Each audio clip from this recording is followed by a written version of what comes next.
മനുഷ്യർക്ക് ടെൻഷനും സങ്കടമൊക്കെ വരുമ്പോഴേ കടൽ നോക്കിക്കൊണ്ടിരിക്കുന്ന വെറുതെ അല്ല. അല്ല, ഇത് കടലല്ല, ചെങ്കോലാറാ. ഇക്കാലത്തെ പ്രേമം ഉണ്ടാകുന്ന വലിയ വിഷയമുള്ള കാര്യമൊന്നുമല്ല. പക്ഷേ ഇത് ഞാൻ തീരെ പ്രതീക്ഷിച്ചില്ല. സ്വന്തം കാമുകിയുടെ വീട്ടിൽ പോകുന്നത് ഇത്ര വലിയ തെറ്റൊന്നുമില്ല. കാമുകിയുടെ വീട്ടിൽ പോയെന്നോ? നീ എന്തൊക്കെയായി പറയുന്നത്? ഇത് പിന്നെ ആരാരും നിങ്ങൾ പറഞ്ഞുകൊണ്ടിരിക്കുന്നത്? നിങ്ങൾക്ക് എന്താ പ്രശ്നം? പ്രശ്നം എനിക്കല്ല, നിനക്കാ. എന്ത് പ്രശ്നം? എടാ, നമ്മുടെ മീര ഒരു ചെറുക്കനായിട്ട് ഇഷ്ടത്തില്ല. മീരെ മാളോ? മീരയെ കുറിച്ച് ഇല്ലാത്തൊരു കാര്യം ഞാൻ നിന്റെ മുന്നിൽ വന്ന് പറയുന്നത് എനിക്ക് തോന്നുന്നുണ്ടോ? ജോസേ, നിങ്ങൾക്ക് തെറ്റിയിട്ടൊന്നുമില്ലല്ലോ. എടാ, ഞാൻ അന്വേഷിച്ചറിഞ്ഞിട്ട് കുറച്ച് ദിവസമായി. കൺഫേം ചെയ്തിട്ട് നിന്നോട് പറഞ്ഞു വിചാരിച്ചു. മീരയുടെ കോളേജിനടുത്ത് അത്യാവശ്യം കുഴപ്പമില്ലാത്ത സ്റ്റുഡിയോ നടത്തുക. അവിടെ വെച്ചുള്ള പരിചയമായിരിക്കും.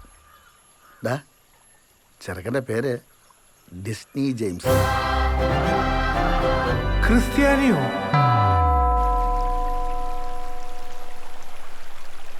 ഇക്കാലത്ത് തറവാട്ട് മഹിമയും കെട്ടിപ്പിടിച്ചോണ്ടിരുന്നിട്ട് എന്ത് കാണാനാ? പെണ്ണിൻ്റെ കാര്യം വരുമ്പോൾ ആദ്യം പയ്യൻ്റെ സ്വഭാവം നോക്ക്, ബാക്കിയൊക്കെ പിന്നെ. അല്ല, നിനക്കൊരു പ്രേമമുണ്ടല്ലോ. കാര്യം നിങ്ങൾ ഒരേ കൂട്ടരാ, പക്ഷെ അത് നോക്കിയിട്ടാണ് നിങ്ങൾ പ്രേമിച്ചത്. എനിക്ക് മനസ്സിലാവാത്ത ഇതാണ്. ഈ ആങ്ങളമാർക്കൊക്കെ എന്തു ആവാം. വേണമെങ്കിൽ രാത്രി മതിലഞ്ച് ചാടാം. എന്നിട്ട് സ്വന്തം പെങ്ങളെ കാര്യം വരുമ്പോൾ ഇത്ര വികാരമുള്ളതിനാ? ജോസേ, അത് പറക്ക മുറ്റി അന്ന് മുതലേ നിന്നേക്കാൾ കൂടുതൽ ആ കുടുംബത്തിന് വേണ്ടി ഓടുന്ന കൊച്ചല്ലേ. നീ ഇപ്പം ചെയ്യേണ്ട ഒറ്റ കാര്യമാണ്, വേറെ ആരെങ്കിലും പറഞ്ഞ് ഉഷാമ അറിയുന്നതിന് മുമ്പ് നീ കാര്യങ്ങൾ പറഞ്ഞ് മനസ്സിലാക്കണം. ആദ്യം പയ്യനെ നമുക്കൊന്ന് കാണാം. കൊള്ളാങ്കി നീ പറഞ്ഞാൽ മതി. എന്നെ കണ്ടാവൻ തിരിച്ചറിയില്ലേ? തിരിച്ചറിഞ്ഞാൽ അവനോടും. എന്തായാലും സ്റ്റുഡിയോയിൽ വേണ്ട, പുറത്തിടയിൽ വെച്ച് കാണാം. പുറത്ത്?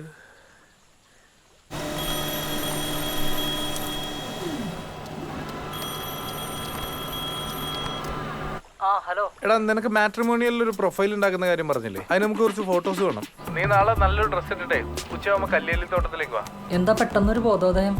വള്ളിയൊന്നും അല്ലല്ലേ? അല്ല, നീ വേണം. ഓക്കെ.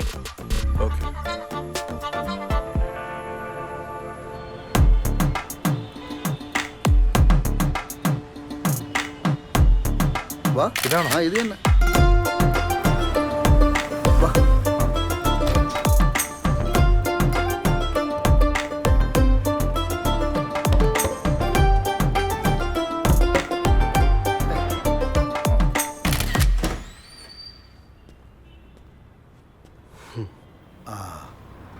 ഓടില്ല, അപ്പം അതിനറിയില്ല കേട്ടോ.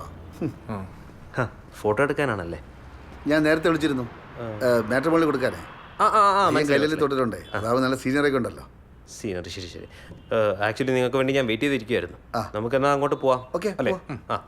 ചന്തു, ക്യാമറ ചേട്ടാ.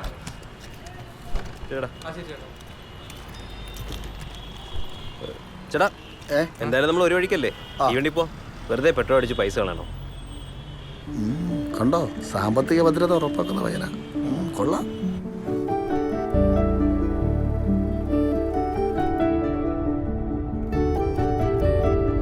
വീട് ഇവിടെ തന്നെയാണോ? ചിങ്ങവനത്താ. പക്ഷെ സ്റ്റുഡിയോ ഇട്ടേക്കുന്നത് ഫ്രണ്ടിന്റെ കടമുറിയില്ല. റേറ്റ് കുറച്ച് കിട്ടും. പേര് ഡിസ്നി ജെയിംസ്. ഇഷ്ടം പോലെ വർക്കൊക്കെ കിട്ടുന്നുണ്ടോ? കുഴപ്പമില്ല. പിന്നെ ഈ സ്റ്റുഡിയോ ഇരിക്കുന്ന ലൊക്കേഷൻ അത്യാവശ്യം നല്ലതാണ്. പെൺകുട്ടികളൊക്കെ പഠിക്കുന്ന കോളേജിന്റെ ഫ്രണ്ടിലായതുകൊണ്ട് അല്ലേ?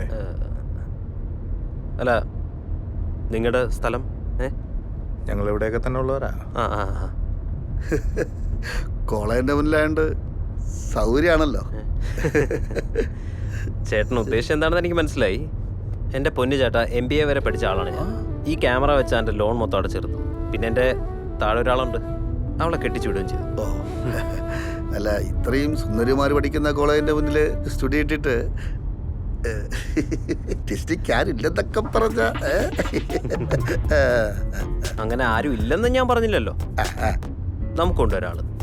അങ്ങനെ വഴിക്ക് വാ, മുഖം കണ്ടപ്പോഴേ തോന്നി കള്ളത്തരം. ആരാ? അതൊക്കെ ഉണ്ട്, ഒരു നായർ കുട്ടിയാ. അപ്പോ പ്രതീക്ഷിക്കാം ഒരു ഒളിച്ചോട്ടം അല്ലേ? എന്തിനാ ചേട്ടാ ഒളിച്ചോടുന്നത്? അതൊക്കെ ഒരു സമയമാകുമ്പോ അവളുടെ പഠിത്തമൊക്കെ കഴിഞ്ഞിട്ട് അന്തസ്സായിട്ട് അവളുടെ വീട്ടിൽ ചെന്ന് പെണ്ണ് വയ്ക്കാമെന്ന് ഞാൻ അവൾക്ക് വാക്ക് കൊടുത്തിട്ടുണ്ട്. പിന്നെ എനിക്കൊരു അനിയത്തിയൊക്കെ ഉള്ളതല്ലേ ചേട്ടാ. ആ പെങ്കൊച്ചനെ ഇത്രയും കാലം കഷ്ടപ്പെട്ട് വളർത്തിയ കുടുംബക്കാരെയൊക്കെ മറന്നിട്ട് ഒളിച്ചോടുക എന്ന് പറഞ്ഞാൽ ഞങ്ങളത് ചെയ്യില്ല. ഉറപ്പാണോ? ഏ ഉറപ്പാണോ? ഉറപ്പ്. ഇവിടെ നിർത്തിക്കോ, നമുക്ക് ഇറങ്ങാം. അല്ല മറ്റേ കൂട്ടുകാരൻ്റെ ഫോട്ടോ എടുക്കണ്ടേ? അല്ല വേണ്ട.